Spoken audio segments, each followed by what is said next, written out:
Hello students, आज आपण SYBCom semester 4 corporate accounting या सब्जेक्टमधील unit number 3 accounting for liquidation of companies या लेसनमधील इलिस्ट्रेशन नंबर 2 पेज नंबर आहे 3.29 पाहणार आहे. तर आपण सर्वात प्रथम क्वेश्चन रीड करून घेऊया. क्वेश्चन आहे क्वेश्चन नंबर 2 आहे. तर पेज नंबर आहे 3.29. क्वेश्चन रीड करूया. इथं सांगितलेलं आहे सुंदर limited Surat went into voluntary liquidation on 31 March 2020 when it's balance sheet was as under. आपल्याला एक सुंदर लिमिटेड सुरत या कंपनीची बॅलन्स शीट दिलेली आहे. त्याच्यामध्ये त्यांनी लायबिलिटीला दिलेला आहे 2005% प्रेफरन्स शेअर्स ऑफ ₹100 ईच. याचा अर्थ आहे 2000 हे नंबर ऑफ शेअर होल्डर्स आहेत, प्रेफरन्स शेअर होल्डर्स आहेत. त्यांचा रेट ऑफ इंटरेस्ट 5% आहे आणि एका शेअर्सची फेस व्हॅल्यू आहे ₹100. असे 2 लाख रुपीज आपल्याला रिटर्न करायचे आहेत. आणि 2500 इक्विटी शेअर्स ऑफ ₹100 ईच. 2500 हे number of equity share holders आहेत. फेस व्हॅल्यू एका शेअर्सची ₹100 आहे. 6% डिबेंचर्स. 6% हा रेट ऑफ इंटरेस्ट आहे. डिबेंचर्स म्हणजे कर्ज आहे आपण घेतलेलं पब्लिक सेक्टरमधून, तर आपल्याला ते परत करायचं आहे. त्याला floating charges on all assets म्हणजे हे सेक्युअर्ड डिबेंचर होल्डर्स आहेत किंवा डिबेंचर्स आहेत, म्हणजे ह्याला तारण आहे. आपण ॲसेट तारण दिलेले आहे आणि आपल्याला परत करायचे आहेत त्या लोकांचे पैसे ₹50,000. आणि सन्ड्री क्रेडिटर्स आहेत 1,05,000. ही आपली लायबिलिटी आहे, ही आपल्याला परत करायची आहे. आणि इथं आहे plant and machinery, stock, debtors, cash at bank. तर ही आपली ॲसेट आहे. आणि प्रॉफिट अँड लॉस ही आपली ॲसेट नाही, तर तो लॉस आहे बिझनेसचा. तर आपण त्याला कुठेही शो करायचं नाही, म्हणून त्याला तुम्ही असं क्रॉसची साईन करून ठेवू शकता. याचं पोस्टिंग करायचं नाही किंवा त्याला कुठेही कन्सिडर करायचं नाही. त्याच्यानंतर पुढं ॲडजस्टमेंट आपल्याला दिलेली आहे. The liquidators realised the assets as follows. Liquidator, ज्याला आपण एका लिक्विडेटरची अपॉइंटमेंट करतो, एखाद्या पर्सनची आपण ॲसेट विकण्यासाठी ज्याची अपॉइंटमेंट करतो त्याला लिक्विडेटर्स म्हणतात. त्यानं ॲसेट्स खालील पद्धतीला रिअलाइज केलेले आहेत म्हणजे विकलेले आहेत. The plant and machinery 2 lakh, stock 80,000 and debtors 1 lakh. म्हणजे त्यानं काय केलेलं आहे, लिक्विडेटरनं प्लांट अँड मशिनरी 2 लाखाला विकली, स्टॉक 80,000ला विकला, डेटर्स 1 लाख रुपीजला विकले. The expenses of liquidation amounted to ₹3,900. Liquidation expenses आहेत हे, तर हे नीट समजून घ्या. हे काय आहे, लिक्विडेशन एक्सपेन्सेस ₹3,900. त्याच्यानंतर आहे the liquidator's remunerations was fixed at 2% on sales proceed. Sale प्रोसीड्सवर 2% आहे त्याचा रेम्युनेशन. लिक्विडेटरची जी आपण अपॉइंटमेंट केलेली आहे त्या व्यक्तीला आपल्याला 2% कमिशन द्यायचं आहे, म्हणजे रेम्युनेशन द्यायचं आहे. कशावर, तर सेल प्रोसीडवर. तर सेल प्रोसीड म्हणजे काय, तर ही जी प्लांट अँड मशिनरी त्यानं विकली, आपली जे ॲसेट विकून जे पैसे आपल्याला त्यांना दिलेले आहेत, ते ॲसेट विकलेली जी अमाऊंट आहे त्याच्यावर 2% त्याला कमिशन द्यायचं आहे. And 2% on amount distribution to unsecured creditors. जे अनसेक्युर्ड क्रेडिटर्स आहेत त्याच्यावर त्यानं जर ते लोकांना पैसे पे केलेले असतील, म्हणजे करतोच तो, तर त्यांना 2% काय करायचं आहे, कमिशन द्यायचं आहे किंवा रेम्युनेशन द्यायचं आहे. म्हणजे त्याचं 2 प्रकारचं रेम्युनेशन आहे. एक 2% ऑन फिक्स ॲसेट विकल्यावर किंवा फिक्स्ड आहे ते ॲसेट विकल्यानंतर त्याला 2% कमिशन द्यायचं आहे. आणि अनसेक्युर्ड क्रेडिटर्स पेड केल्यानंतर त्याला 2% कमिशन द्यायचं आहे. त्याच्यानंतर सांगितलेलं आहे sundry creditors include preferential creditors ₹5,000. आता याचा अर्थ आहे जे आपल्या इथं क्रेडिटर्स दिलेले आहेत क्वेश्चनमध्ये आपल्याला इथं बघा क्रेडिटर्स दिलेले आहेत. तर हे क्रेडिटर्स आहेत 1,05,000. तर ह्या 1,05,000 मध्ये ₹5,000 हे प्रेफरन्शियल क्रेडिटर्स आहेत. प्रेफरन्शियल म्हणजे अग्रहक्काचे देणेकरी. तर त्यांना म्हणजे याचा अर्थ काय आहे, सन्ड्री क्रेडिटर्स किती आहेत, तर 1,05,000. 1,05,000 त्यातले ₹5,000 आहेत प्रेफरन्शियल क्रेडिटर्स. म्हणजे 1 लाख रुपीज हे काय आहेत, प्रेफरन्स म्हणजे बघा हे आहेत ₹5,000 प्रेफरन्शियल क्रेडिटर्स. आणि हे आहेत हे अनसेक्युर्ड क्रेडिटर्स. अनसेक्युर्ड क्रेडिटर्स म्हणजे 1 लाख रुपये आहेत, 1 लाख रुपीज हे काय आहेत, अनसेक्युर्ड क्रेडिटर्स. आणि 5,000 रुपीज हे प्रेफरन्शियल क्रेडिटर्स आहेत. बट प्रेफरन्शियल क्रेडिटर्स पण अनसेक्युर्डच आहेत, त्याला काय आपण तारण दिलेलं नाही. तर हे लक्षात ठेवा. आपल्याला जेव्हा रेम्युनेशन द्यायचं आहे ना, त्याला त्यांनी सांगितलेलं आहे 2% रेम्युनेशन द्या अनसेक्युर्ड क्रेडिटर्सवर. तर तेव्हा देताना आपल्याला काय करायचं आहे, 1 लाखवर 2% द्यायचं आहे. आणि हे जे 5,000 रुपीज आहेत इन्क्लूड झालेले आहेत, इन्क्लूड म्हणजे समावेश झालेला आहे. कशामध्ये आहेत, तर हे जे क्रेडिटर्स आहेत ह्या सन्ड्री क्रेडिटर्समध्ये 5,000 रुपये ॲड झालेले आहेत प्रेफरन्शियल क्रेडिटर्सचे. म्हणजे याचा अर्थ 1 लाख रुपये, 1 लाख रुपीज सन्ड्री क्रेडिटर्स आहेत आणि 5,000 रुपीज प्रेफरन्शियल क्रेडिटर्स आहेत. तर दोघांवर पण आपल्याला 2% रेम्युनेशन द्यायचं आहे, कारण त्यांनी सांगितलेलं आहे अनसेक्युर्ड क्रेडिटर्सवर 2% काय करा, त्याला लिक्विडेटरला रेम्युनेशन द्या. मग आपण त्याला देणार आहोत. नंतर सांगितलेलं आहे सन्ड्री क्रेडिटर्स इन्क्लूड झालं preferential creditors. Preferential creditors sundry creditors म्हणजे ॲड झालेले आहेत. आत्ताच मी तुम्हाला सांगितलं. त्याच्या खाली सांगितलं आहे प्रेफरन्स शेअर्स डिव्हिडंड. हे महत्त्वाचे सेंटेन्सेस आहे.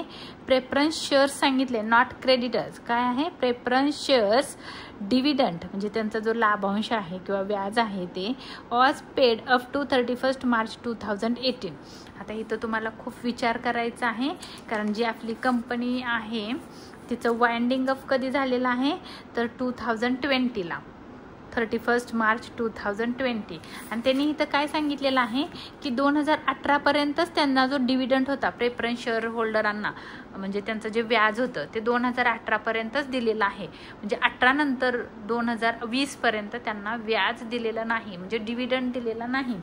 तर तुम्हाला काय करावं लागेल, 18, 19 आणि 20 2 वर्षाचा डिव्हिडंड तुम्हाला काय करावा लागेल, प्रेफरन्स शेअर होल्डरांना द्यावं लागेल. 2018च्या पुढं 2018ला तुम्ही दिलेलं आहे.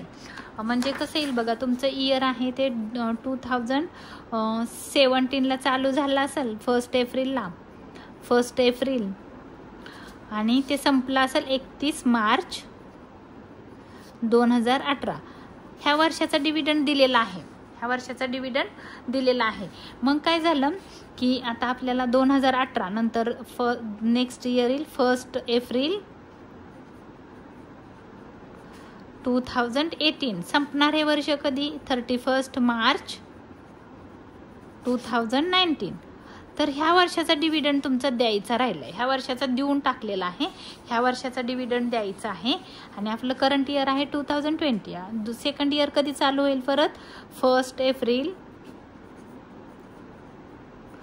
2019ला थर्ड इयर म्हणजे पहिलं इयर. ह्या वर्षाचा डिव्हिडंड दिलेला आहे, ह्या वर्षाचा द्यायचा राहिला आहे. आणि ह्या वर्षाचा एक द्यायचा राहिला आहे 31 मार्च 2020. तर ह्या वर्षाचा एक आपल्याला डिव्हिडंड द्यायचा आहे. म्हणजे ह्या वर्षाचा आणि ह्या वर्षाचा असा 2 वर्षाचा डिव्हिडंड आपल्याला द्यायचा आहे.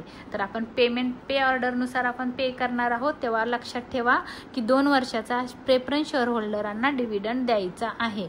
आणि पुढं सांगितलेलं आहे इथं फुल स्टॉप आहे, त्याच्या पुढे सांगितले liquidators made all payment on 1 October 2020.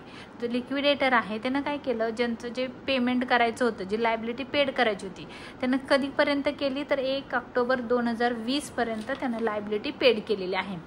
तर जेव्हा पण तुम्हाला असं सेंटेन्सेस येईल तेव्हा लक्षात ठेवायचं आहे जे डिबेंचर्स असतात, म्हणजे आपल्या क्वेश्चनमध्ये इथं बघा डिबेंचर्स आहेत, 6% जो रेट ऑफ इंटरेस्ट आहे आणि 50,000 रुपये त्यांची प्रिन्सिपल आहे. तर आपल्याला काय करायचं असतं की ह्या 50,000वर 6 महिन्याचं इंटरेस्ट पेड करायचं आहे. 50,000 इंटू 6%. 6% कुठून आलं, कारण ही तर सांगितलेलं आहे बघा 6% डिबेंचर्स. 6% जो डिबेंचर होल्डर आहे त्यांना काय करायचं आहे, इंटरेस्ट द्यायचा आहे, म्हणून मी इथं 6% केलं.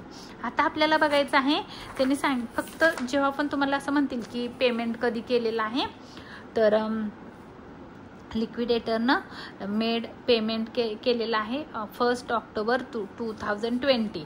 तर जे आपलं इयर असतं, इयर कसं असतं बघा, ऑक्टोबर 1 ऑक्टोबर, नोव्हेंबर, डिसेंबर, जानेवारी, फेब्रुवारी, मार्च, 6 महिने बघा, ऑक्टोबर, नोव्हेंबर, डिसेंबर, जानेवारी, फेब्रुवारी आणि मार्च 6 महिन्याचं इंटरेस्ट आपल्याला डिबेंचर होल्डरांना द्यावं लागेल. म्हणून इंटू 6 मंथ आणि इथं खाली 12 येतं. तुम्हाला माहिती आहे 12 म्हणजे एका वर्षातल्या 6 महिन्याचं इंटरेस्ट द्यायचं आहे आणि हे 6% आहे. मग आपल्याला काय करावं लागेल, ह्या 2 झिरोला हे 2 झिरो कट होतील. 6 1 जा 6, 6 2 जा 12, 2 1 जा 2, 2 3 जा 6, 5 3 जा 15. तुम्ही कॅल्सीवर पण काढू शकता. 120 1500 हे काय आहे, इंटरेस्ट आहे डिबेंचर होल्डरांचं. तर तुम्ही कॅल्सीवर पण काढू शकता. हे बघा, इथं आपल्याला काय करायचं आहे, 50,000 इंटू 6 डिवाइड बाय 100 किती आलं, 3000. परत इंटू करायचं आहे 6 डिवाइड बाय 12 आलं किती, 1500. तर 1500 हे इंटरेस्ट द्यायचं आहे कोणाला, डिबेंचर होल्डरांना. नेहमी लक्षात ठेवा, जेव्हा पण तुम्हाला अशी डेट देतील की लिक्विडेटरनं जे पेमेंट आहे ते कधी केलेलं आहे, तर 1 ऑक्टोबर 2020ला. तर आपल्याला काय करायचं आहे, फक्त डिबेंचर होल्डरसाठी ही कंडिशन आहे. आणि वरची होती preference shares dividend was paid up to 31 March 2018, म्हणजे त्याचा अर्थ वेगळा होता. आणि ही दुसरी सेंटेन्सेस आहे इथून, म्हणजे हे जे लिक्विडेटर सांगितलेलं आहे इथून हे सेंटेन्सेस वेगळं आहे. 2 सेंटेन्सेस त्यांनी कंबाईन केलेले आहेत. तर आता आपण सॉल्व करूया. आपल्याला पेमेंट ऑर्डर माहिती पाहिजे तुम्हाला, पे ऑर्डर किंवा त्याला ऑर्डर ऑफ पेमेंट आपण म्हणतो. पहिला आपण देतो लीगल चार्जेस देतो, नंतर रेम्युनेशन ऑफ लिक्विडेटर्सला देतो, लिक्विडेशन एक्सपेन्सेस देतो, त्याच्यानंतर प्रेफरन्शियल क्रेडिटर्स, त्याच्यानंतर डिबेंचर होल्डर, त्याच्यानंतर अनसेक्युर्ड क्रेडिटर्स, त्याच्यानंतर प्रेफरन्स शेअर होल्डर आणि त्याच्यानंतर सगळ्यात शेवटी इक्विटी शेअर होल्डरांना आपण पैसे देत असतो. तर हे तुम्हाला पाठ करायचे आहे ही ऑर्डर. ही ऑर्डर पाठ झाल्याशिवाय लिक्विडेशनचा क्वेश्चन सॉल्व करता येणार नाही. तर सर्वात प्रथम आपल्याला काय करायचं असतं की जी ॲसेट आहे ती रिअलाइज झालेली आहे. तर रिसिटला आपल्याला जे पैसे मिळालेले आहेत ते आपल्याला शो करायचे आहेत. क्वेश्चनमध्ये त्यांनी काय सांगितलेलं आहे बघा, इथं क्वेश्चनमध्ये असं लिहिलेलं आहे, प्लांट अँड मशिनरीचे 2 लाख रुपये मिळाले, स्टॉकचे 80,000 रुपये मिळाले आणि डेटर्सचे 1 लाख रुपीज मिळाले. तर सर्वात प्रथम तुम्हाला काय करायचं आहे, इथं कॅश ॲट बँक आहे 52,000, त्याचं पोस्टिंग सगळ्यात पहिलं करायचं आहे. क्वेश्चनमध्ये दिलेलं आहे कॅश ॲट बँक. तर इथं आपण लिहू ओपनिंग बॅलन्स लिहा किंवा इथं टू कॅश ॲट बँक लिहिलं तरी चालेल. टू असं पण लिहू शकता, कॅश बॅलन्स इन हँड किंवा कॅश बॅलन्स असं पण लिहू शकता. क्वेश्चनमध्ये काय लिहिलं आपल्या कॅश ॲट बँक. तर मी इथं लिहिते opening balance at bank.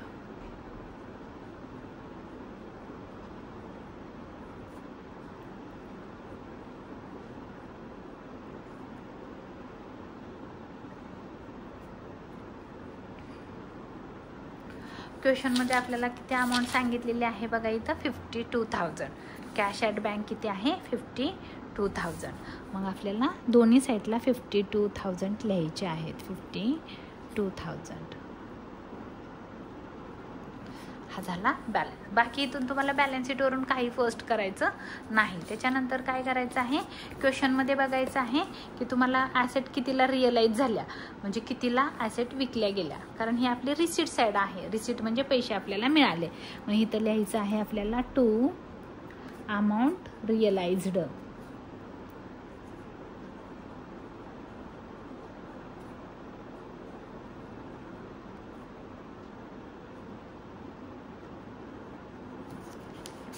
on sale of asset,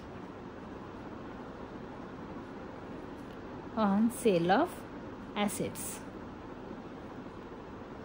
मग त्याच्यामध्ये एक आहे काय विकलं त्यांनी, क्वेश्चनमध्ये इथं सांगितलेलं आहे प्लांट अँड मशिनरी 2 लाख.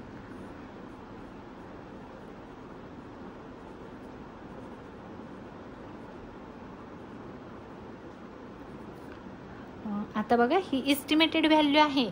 तर ही इस्टिमेटेड व्हॅल्यू कशाची आहे, तर जी क्वेश्चनमध्ये दिलेली आहे ही इस्टिमेटेड व्हॅल्यू आहे 2,80,000. 2,80,000 तिची इस्टिमेटेड व्हॅल्यू होती, म्हणजे जी पूर्वीची किंमत होती.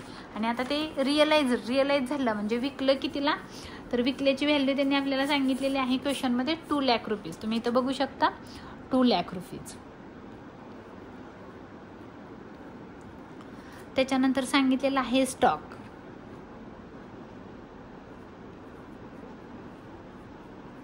स्टॉकची व्हॅल्यू पाठीमागं बघायची आहे. क्वेश्चनमध्ये किती आहे? स्टॉकची व्हॅल्यू 1,30,000 आहे. तर त्याला म्हणायचं रिअलाइज्ड व्हॅल्यू 1,30,000. आणि इथं किती दिलेले आहे? 80,000. रिअलाइज कितीला केली? विकला कितीला स्टॉक? 80,000 रुपयाला. त्याच्यानंतर पुढं आपल्याला इथं बघायचं, इथं काय सांगितलेलं आहे? डेटर्स. म्हणजे डेटर्स विकले गेले म्हणून इथं लिहा डेटर्स.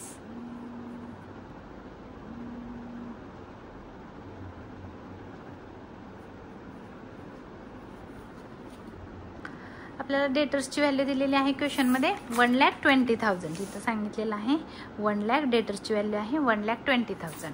आणि रिअलाइज कितीला झाली? तर रिअलाइज झालेली आहे 1 लाख रुपीजला. म्हणजे रिअलाइजच्या कॉलममध्ये 1 लाख रुपीज. हे झालं डेटर्स. एवढीच ॲसेट त्यानं विकलेली आहे. याच्यापेक्षा जास्त पैसे आपल्याकडे नाही आहेत.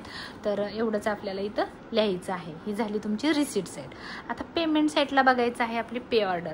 पे ऑर्डर मी तुम्हाला काल पण सांगितलेली होती, परत आज पण सांगितली आणि आज परत सांगते.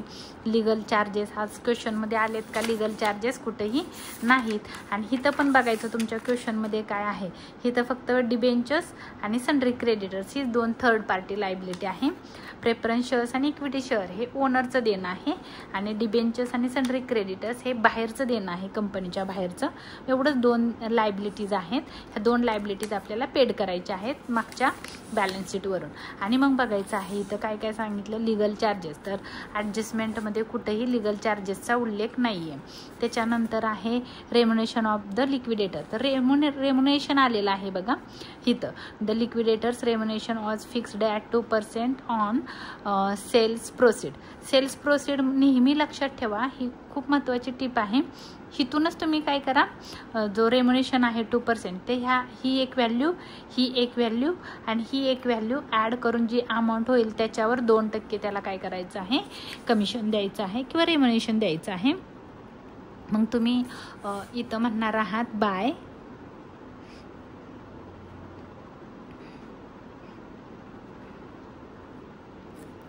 लिक्विडेटर्स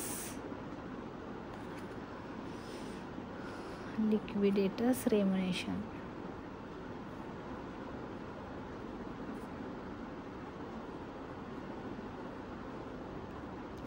पहिला आहे 2% ऑन ॲसेट. नुसतं एवढं लिहिलं ऑन ॲसेट तरी चालेल. 2% काय आहे? ॲसेटवर द्यायचं आहे.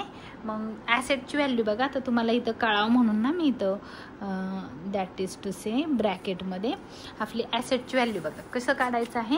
हे 2 लाख, हे 80,000 आणि हे 1 लाख. म्हणजे हे 2 लाख आणि हे 1 लाख, 3 लाख झाले. आणि हे 80,000 म्हणजे 3,80,000. तर 3,80,000 वर 2%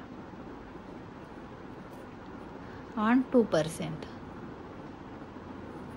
किती येते तुम्ही काढू शकता कॅल्सीवर.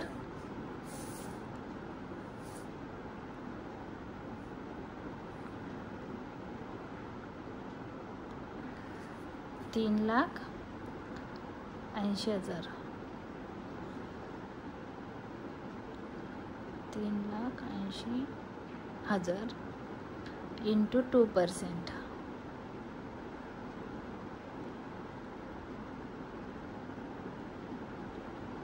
इंटू 2% 7,600. तर ही अमाऊंट आली 7,600. अजून दुसरं एक रेम्युनेशन त्यांनी सांगितलेलं आहे क्वेश्चनमध्ये.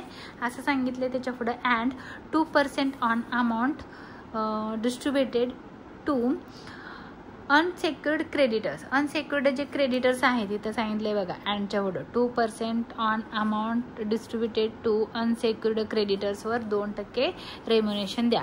पण अनसेक्युर्ड क्रेडिटर्समध्ये त्यांनी सांगितलेलं आहे की इथं खाली आपण मगाशी वाचलेलं होतं की प्रेफरन्शियल क्रेडिटर्स इन्क्लूड झालेले आहेत सन्ड्री क्रेडिटर्समध्ये 5,000 रुपीज. मी मगाशी तुम्हाला करून दाखवलेलं होतं.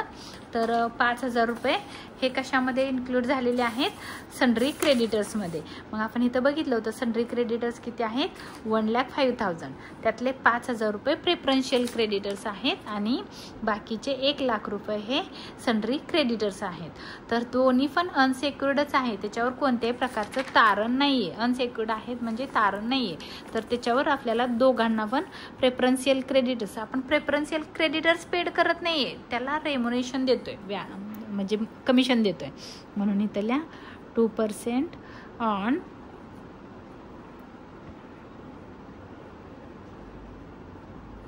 Preference creditors.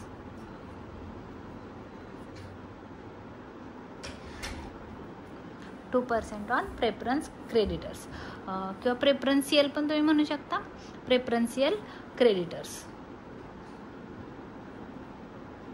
प्रेफरन्शियल, आता इथं थोडंसं प्रेफरन्शियल क्रेडिटर्सवर 2%. मग प्रेफरन्शियल क्रेडिटर्स किती आहेत, फॉर एक्झाम्पल किंवा EI, that is to say 5,000 into 2%. किती येतं तुम्ही बघू शकता, 5,000 वर 2%. तुम्हाला ओरली पण हे करता आलं पाहिजे. Into 2% 100 rupees. किती आलं 100 रुपीज. तर मी इथं फुट करणार आहे 100 रुपीज. अजून तिसरं आहे creditors,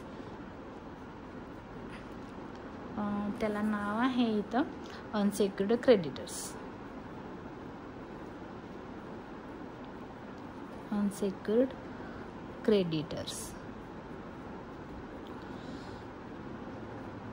that is to say 1,00,000 rupees. 1,00,000 कसे आले तुम्हाला माहिती आहे, कारण त्या 1,05,000 जिथं क्वेश्चनमध्ये तुम्हाला दिलेलं आहे 1,05,000, तर ह्या 1,05,000 5,000 आहेत ते प्रेफरन्शियल क्रेडिटर्स आहेत, म्हणजे ह्याच्यात ॲड झालेले आहेत.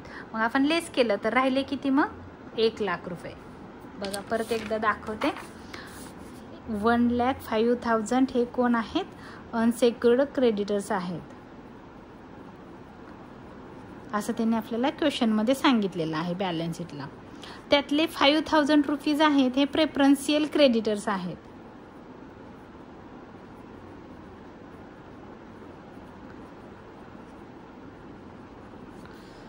मग जर मायनस केलं तर 1,00,000 रुपीज राहतात.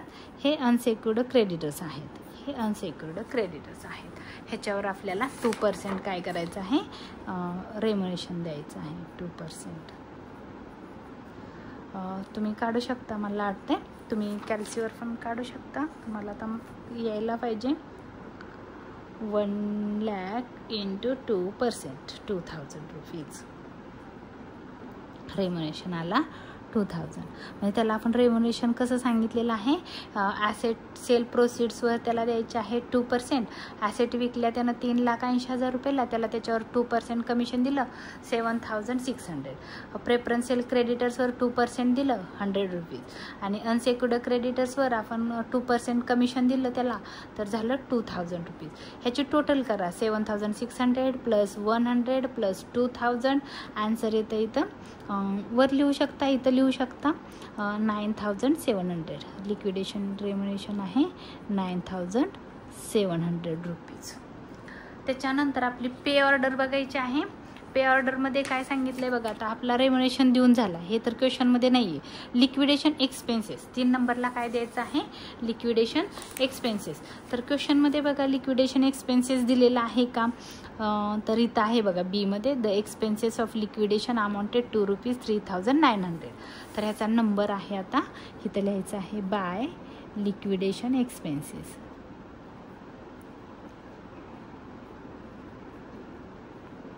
लिक्विडेशन एक्सपेन्सेस आहेत 3,900. आता त्याच्यानंतर आपली पे ऑर्डर बघायची आहे. लिक्विडेशन एक्सपेन्सेस नंतर आहे प्रेफरन्शियल क्रेडिटर्स. आता आपल्याला इथं क्वेश्चनमध्ये सांगितलेलं आहे प्रेफरन्शियल क्रेडिटर्स आहेत 5,000 रुपीज. आपण इथं रेम्युनेशन दिलं आहे, प्रेफरन्शियल क्रेडिटर्स नाही दिले. आता आपल्याला द्यायचं आहे, आपण इथं म्हणणार आहोत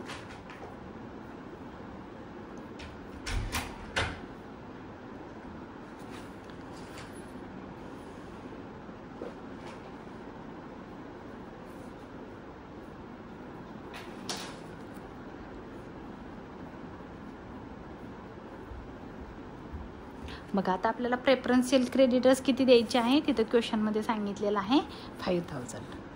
तर आपण आता इथं लिहिणार आहोत 5000.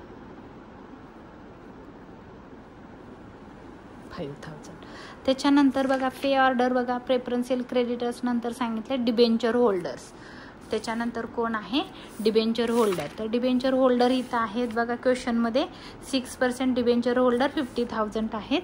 तर ह्याला थोडंसं काळजीपूर्वक करा. डिबेंचर होल्डर त्याच्यामध्ये पहिलं म्हणा प्रिन्सिपल,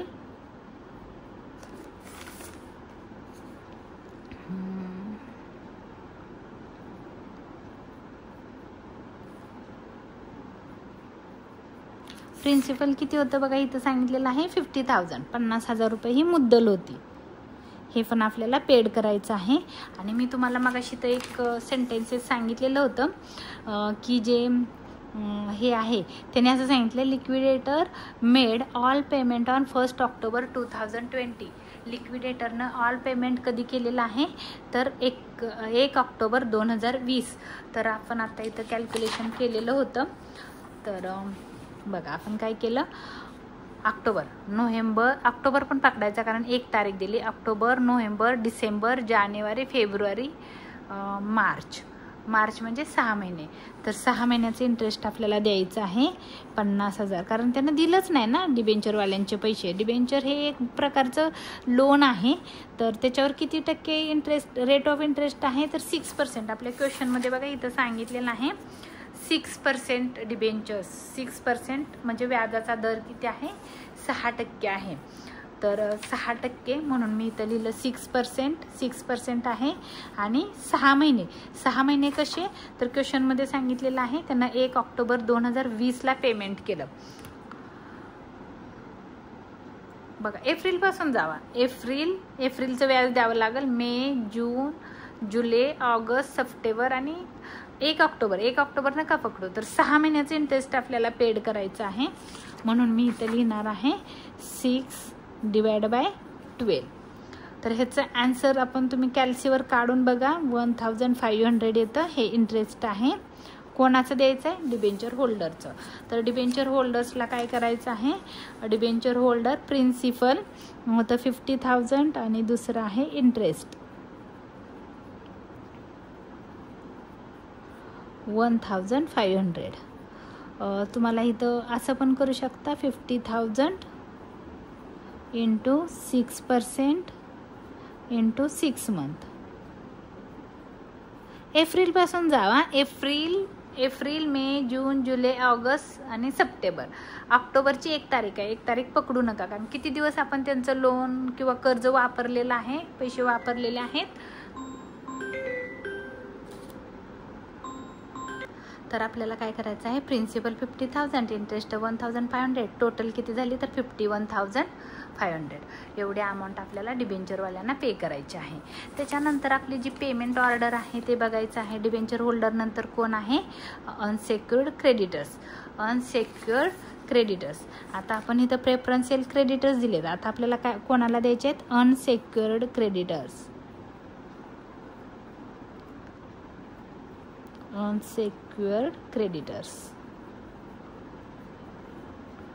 आता ते किती होते तर 1 लाख होते. थांबा इथं डायरेक्ट लिहिलं तरी चालेल 1 लाख. त्याला काय आपल्याला पर्सेंटेज काढायचं नाही किंवा काय नाही, चुकून मी इथं लिहिलं अनसेक्युर्ड क्रेडिटर्स 1 लाख. 1 लाख कुठून आले तुम्ही म्हणाले कुठून आणलं मॅमने. तर इथं बघा आपल्याला क्रेडिटर्स होते 1,05,000. त्यातले 5,000 रुपये प्रेफरन्शियल होते. ते प्रेफरन्शियल आपण इथं देऊन टाकले 5,000 रुपये. राहिलेले 1 लाख रुपये आपण आत्ता दिले कारण त्याची पे ऑर्डर खाली होती. त्याच्यानंतर बघायचं आहे अनसेक्युर्ड प्रेफरन्स शेअर होल्डर. तर आपले इथं प्रेफरन्स शेअर होल्डर आहेत 2 लाख रुपीज. आपल्याला 2 लाख रुपये द्यायचे आहेत. त्याच्या अगोदर आपण चेक करायचं आहे की आपल्याजवळ तेवढे पैसे आहेत का. आणि त्यांनी असं सांगितलेलं आहे ते आपल्याला काय करायचं आहे की प्रेफरन्स शेअर होल्डरांना इथं बघा सांगितलेलं आहे preference shares dividend was paid up to 31 March 2018. म्हणजे त्यांचा जो डिव्हिडंड होता अप टू म्हणजे पर्यंत 31 मार्च 2018पर्यंत त्यांचा डिव्हिडंड आपण पेड केलेला आहे, पेड लिहिलं आहे. आणि त्याच्या पुढचा डिव्हिडंड द्यायचा राहिलेला होता. मी मग अशी तुम्हाला कॅल्क्युलेशन करून दाखवलं. ह्या 17-18चा डिव्हिडंड आहे तो दिलेला आहे आणि 18-19चा द्यायचा आहे आणि 19-20चा द्यायचा आहे. कारण जे आपली बॅलन्स शीट आहे, जे इन्फॉर्मेशन दिलेली आहे ते 2020ची बॅलन्स शीट दिलेली आहे. म्हणजे 2020पर्यंत त्यांनी काय केलेलं आहे, ह्या 2 वर्षाचा डिव्हिडंड आपल्याला प्रेफरन्स शेअर होल्डरांना द्यायचं आहे. पण द्यायच्या अगोदर जेव्हा पण आपण शेअर होल्डरांना पेमेंट करायला जातो तेव्हा काय करायचं आहे, थांबायचं आहे आणि विचार करायचा आहे की आपल्याजवळ कॅश आहे का, बॅलन्स अवेलेबल आहे का. तर आपण चेक करू आपल्याकडे बॅलन्स अवेलेबल आहे का. बघा आता आपण काय केलेलं आहे, रिसिट साईटला काय काय दिलं बघा.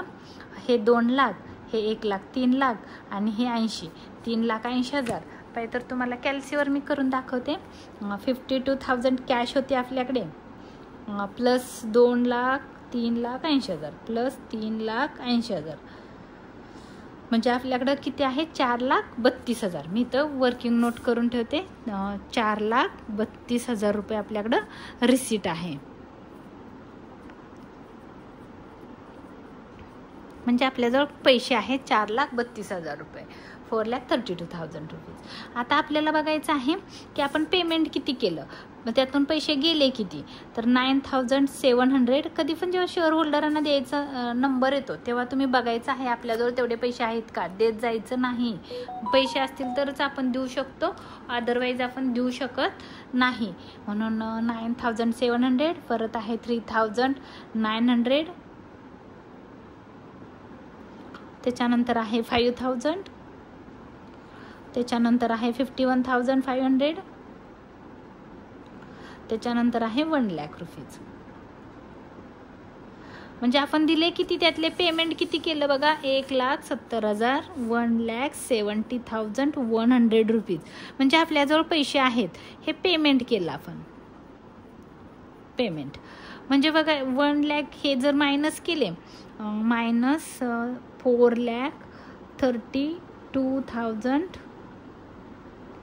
केले तर आपल्याजवळ किती बॅलन्स राहतोय, 2,61,900चा बॅलन्स राहतोय. आता आपण विचार करायचा आपल्याला द्यायचे आहेत किती, आपल्याजवळ बॅलन्स किती आहे, 2,61,900 आणि आपल्याला द्यायचे आहेत किती. तर इथं क्वेश्चनमध्ये बघा प्रेफरन्स शेअर होल्डर आहे 2 लाख रुपये आणि आपल्याजवळ आहे बॅलन्स 2 लाख रुपये. पण त्यांचं व्याज पण द्यायचं आहे, प्रेफरन्स शेअर होल्डरांचं 2 वर्षाचं इंटरेस्ट द्यायचं आहे. तर त्यांनी क्वेश्चनमध्ये तुम्हाला सांगितलेलं आहे त्यांचा जो रेट ऑफ इंटरेस्ट आहे तो 5% आहे.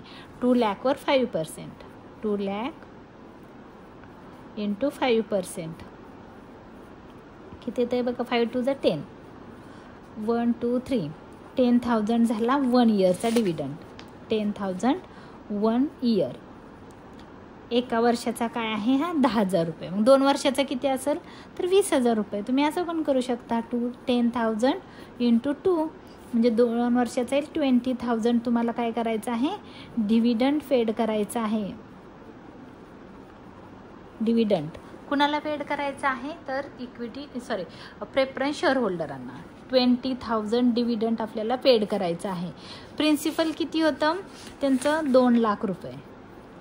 मुद्दल आहे 2 लाख रुपये आणि डिव्हिडंड आहे हा 20,000 रुपये. म्हणजे टोटल आपल्याला द्यायचे आहेत किती, 2,20,000 रुपीज. आपल्याजवळ आहेत का चेक करा, आहेत. आपल्याकडं 2,61,900चा बॅलन्स आहे. आपण 2,20,000 रुपये देऊ शकतो. मग देऊन टाकूया आपण. इथं खाली लिहायचं आहे बाय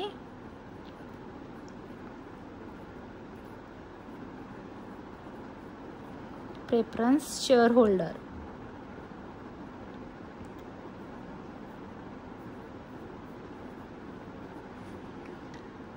प्रिन्सिपल टाकू आपण इथं.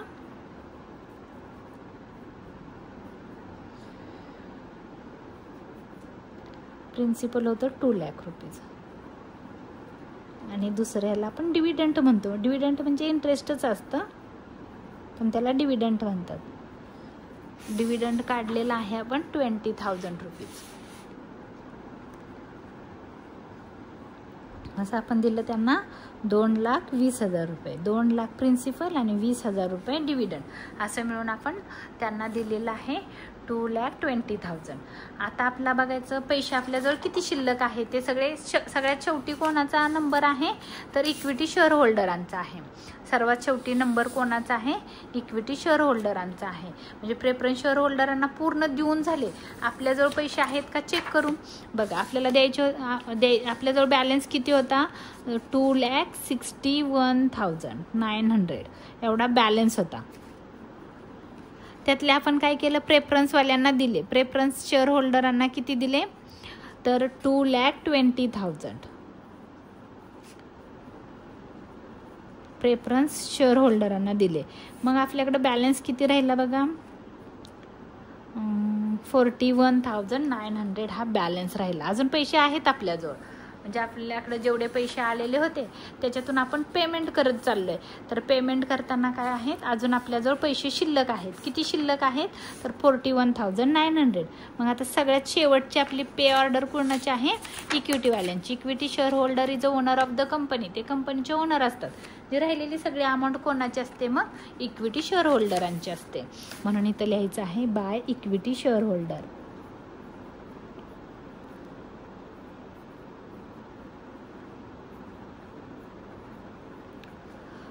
आता सगळीचे सगळे अमाऊंट त्यांना आपण देऊन टाकू. किती आले? बॅलन्स किती आहे? 41,900. आता आपल्याला 40 मग एका शेअर होल्डरला किती दिले? मग काय करायचं आहे? जो आपला हा बॅलन्स आहे आपण इथं असं लिहायचं आहे 41,900 डिवाइड बाय म्हणजे अमाऊंट फॉर्म्युलाच आहे amount divide by number of share holder. Number of shares किंवा शेअर्स म्हणा किंवा नंबर ऑफ शेअर होल्डर म्हणा काही म्हणा. तर नंबर ऑफ शेअर होल्डर्स किती आहेत बघा? इक्विटी शेअर्सचे नंबर ऑफ शेअर होल्डर आहेत 2,500. म्हणून अमाऊंट होती आपल्याकडे शिल्लक किती अमाऊंट आहे? 41,900. नंबर ऑफ शेअर होल्डर आहे 2,500 रुपीज. 500 रुपीज नाहीत, नंबर ऑफ शेअर होल्डर आहेत. तर आपल्याला इथं करायचं आहे 41,900 डिवाइड बाय 2,500. एका शेअर होल्डरला आले 16 रुपये 76 पैसे. 16 रुपीज 76 पैसे. म्हणजे एका शेअर होल्डरला किती पैसे आपण देऊ शकतो?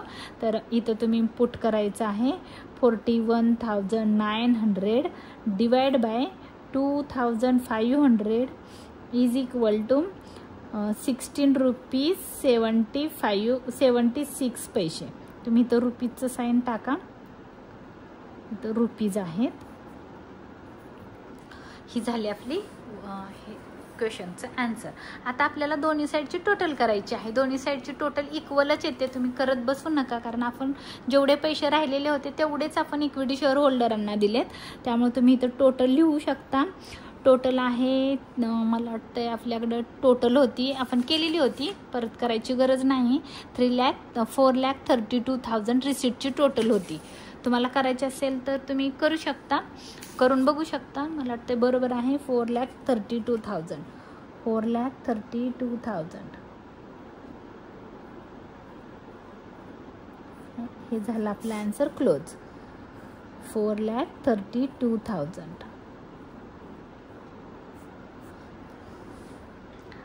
तर ह्याच्यामध्ये तुम्हाला सगळ्यात काळजीपूर्वक काय करायचं आहे तर प्रेफरन्स शेअर होल्डरांना डिव्हिडंड द्यायचा आहे. आणि दुसरी गोष्ट जो आपले डिबेंचर होल्डर आहे त्यांना इंटरेस्ट द्यायचा आहे. तुम्ही इथं लिहू शकता 6 मंथ, बट मी इथं केलेलं आहे. तर हे झालं आपलं क्वेश्चनचं ॲन्सर. हा व्हिडिओ माझा आवडला असेल तर लाईक करा, शेअर करा, सबस्क्राईब करायला विसरू नका. धन्यवाद.